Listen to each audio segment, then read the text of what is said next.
सरकार का बड़ा फैसला, ऑक्सीजन सप्लाई पर भी सरकार का बड़ा फैसला लिया गया। दोनों के लिए अब कंट्रोल रूम बनेंगे। कई नोडल ऑफिसर नियुक्त किए गए हैं। रख रखाव से लेकर सप्लाई तक का अब हिसाब रखा जाएगा। रेमडेसिविर इंजेक्शन और ऑक्सीजन सप्लाई को लेकर के दिल्ली में यह बड़ा फैसला सरकार की तरफ से लिया गया है। दिल्ली में बेतहाशा मरीजों की संख्या लगातार बढ़ती जा रही है। जो कोरोना का रेट था वो 26% की बजाय अब 30% पहुंच चुका है। यानी हर 100 में 30 कोरोना के मरीज पॉजिटिव आ रहे हैं। इसी को देखते हुए बड़ा फैसला लिया गया, जहां ऑक्सीजन और रेमडेसिविर इंजेक्शन को लेकर के दिल्ली सरकार की तरफ से बड़ा फैसला लिया गया। हालांकि जगह जगह पर जो बाकी बिल्डिंग्स हैं, डीआरडीओ की तरफ से एक जगह 500 से 600 बेड के अस्पताल का निर्माण किया गया, तो वहीं यह भी कहा जा रहा है कि केजरीवाल सरकार अब अलग अलग खाली पड़े मॉल्स को, स्टेडियम्स को या हॉल्स को किराए पर लेकर के वहां पर मरीजों के इलाज की व्यवस्था करेगी।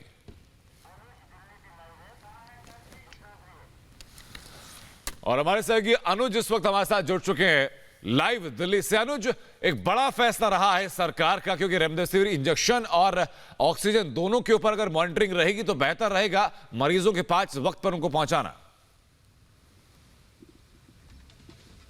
जी बिल्कुल, देखिए आनंद, ये एक बहुत बड़ा फैसला दिल्ली सरकार द्वारा अभी लिया गया है, जिससे जानकारी ये दी गई है क्योंकि रेमडेसिविर इंजेक्शन और ऑक्सीजन इन दोनों की कमी भी हो रही थी, इन दोनों की कालाबाजारी भी सामने आ रही थी। तो अब नोडल ऑफिसर की नियुक्ति करी जाएगी, एक कंट्रोल रूम बनाया जाएगा और हर तरीके की मॉनिटरिंग करी जाएगी कि किसी तरीके से कोई चूक ना रहे, किसी तरीके की कोई कमी ना रहे। देखिए जिस तरीके से नंबर बढ़ते नजर आ रहे हैं आनंद, जिस तरीके से लगातार कोविड की 19 के जो पॉजिटिव केसेस हैं वो नजर में आ रहे हैं, दिल्ली की बात करें चाहे दिल्ली के बाहर की भी बात करें, तो उसको देखते हुए ये जरूरी है। और जिस तरीके से कालाबाजारी एक सामने आ रही थी रेमडेसिविर इंजेक्शन को लेके और ऑक्सीजन सिलेंडर्स को लेके, उस पे भी एक तरीके की रोक इस मॉनिटरिंग के बाद लगेगी, क्योंकि दिल्ली सरकार ने अब एक पूरी कंट्रोल रूम का जो है गठन कर दिया है। एक नोडल ऑफिसर्स की नियुक्ति कर दी है जो सिर्फ और सिर्फ इन चीज़ों को मॉनिटर करेंगे कि कैसे उनका प्रिक्योरमेंट हो रहा है, भले ही रेमडेसिविर इंजेक्शन की बात हो, भले ही ऑक्सीजन की बात हो, किस तरीके से सप्लाई चेन काम कर रही है, कैसे वो अस्पतालों तक पहुंच रहे हैं और कहीं उनके दामों को लेके कोई कालाबाजारी ना हो। तो ये सब मद्देनजर रखते हुए दिल्ली सरकार का ये एक अहम फैसला है। मैं आपको बता दूं, अरविंद केजरीवाल आज 11 बजे भी एक मुलाकात एलजी के साथ करने वाले हैं। उससे पहले ये एक बड़ी खबर दिल्ली सरकार की तरफ से आ रही है, जिसमें ये साफ करा गया है कि अब दिल्ली सरकार की ये जो टीम है, जो नोडल ऑफिसर है जिनकी नियुक्ति करी गई है, वो इस चीज का पूरा ध्यान रखेंगे कि कहां से प्रिक्योरमेंट हो रहा है और क्या सप्लाई चेन है। जी बिल्कुल, बहुत शुक्रिया अनुज आपका हमसे जुड़ने के लिए और जानकारी पहुंचाने के लिए।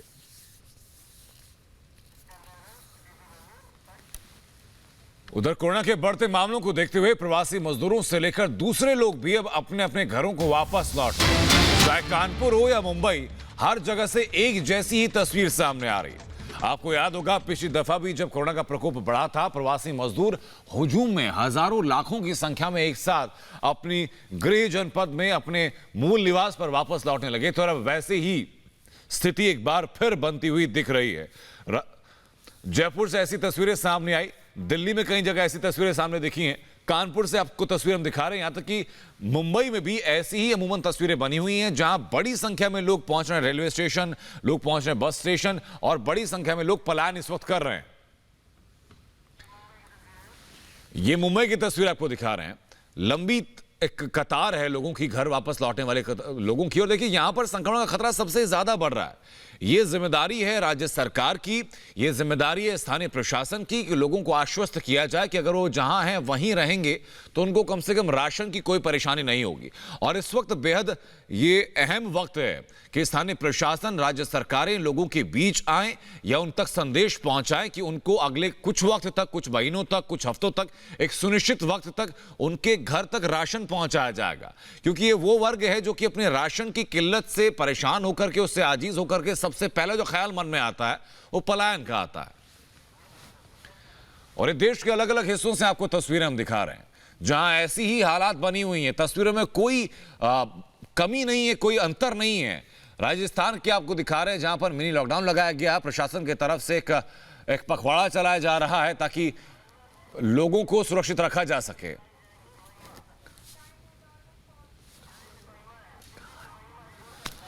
और इस वक्त हमारी सहयोगी महिमा हमारे साथ जुड़ चुकी हैं दिल्ली से। महिमा, दिल्ली में इस वक्त क्या आलम है, क्या दोनों चीज में जानना चाहूंगा कि जो मेडिकल सुविधाएं हैं उसको लेकर के क्या इनिशिएटिव राज्य सरकार ले रही है, दूसरा ये कि क्या लोगों का पलायन दिल्ली से भी हो रहा है?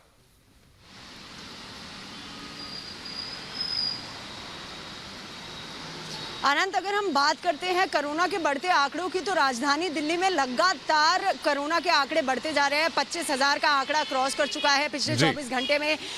161 डेथ ऑलरेडी हो चुकी है। अगर हम बात करते हैं हॉस्पिटल की अनंत, तो LNGP से हमने एक रिपोर्ट फाइल की थी जहां पर जो पेशेंट है उनका आंकड़ा बहुत ज़्यादा हो गया है। जो पेशेंट है, क्योंकि जो LNGP हॉस्पिटल है वो 1500 बेड की कैपेसिटी रखता है, लेकिन पेशेंट का आंकड़ा इतना बढ़ गया है, अस्पताल के अंदर जगह नहीं रही है। दिल्ली के मुख्यमंत्री अरविंद केजरीवाल ने साथ ही साथ ये संगीन आरोप भी केंद्र सरकार पर लगाया है कि 140 मेट्रिक टन की जो ऑक्सीजन थी जो दिल्ली के अंदर आनी चाहिए थी, उसको कहीं और डाइवर्ट कर दिया गया है। उन्होंने एक ये लेटर भी लिखा है पीयूष गोयल को, जिसमें उन्होंने साफ तौर से कहा है कि 140 टन की जो ऑक्सीजन है वो वापस दिल्ली में रिस्टोर होनी चाहिए, क्योंकि दिल्ली में, राजधानी दिल्ली में बेड के साथ साथ ऑक्सीजन की भी बहुत ज्यादा कमी महसूस हो रही है।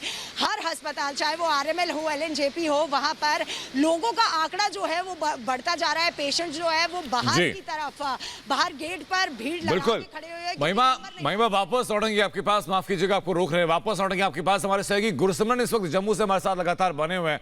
गुरसिमरन, जम्मू में इस वक्त क्या हालात है, बताएं जरा।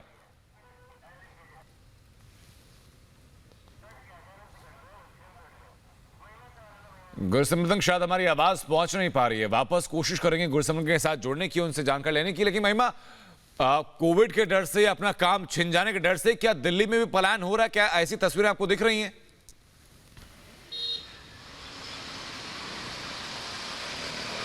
देखिए आनंद, वही मैं आपको बताना चाह रही थी कि अगर हम बात करते हैं ISBT या फिर आनंद विहार बस अड्डे की, तो लगातार वहां पर जो छोटे वर्कर्स हैं वो लगातार अपने गांव जाने के लिए तैयारी कर रहे हैं। लोगों को देखा गया है कि वो सामान, बाल्टी वगैरह सब लेके जा रहे हैं, क्योंकि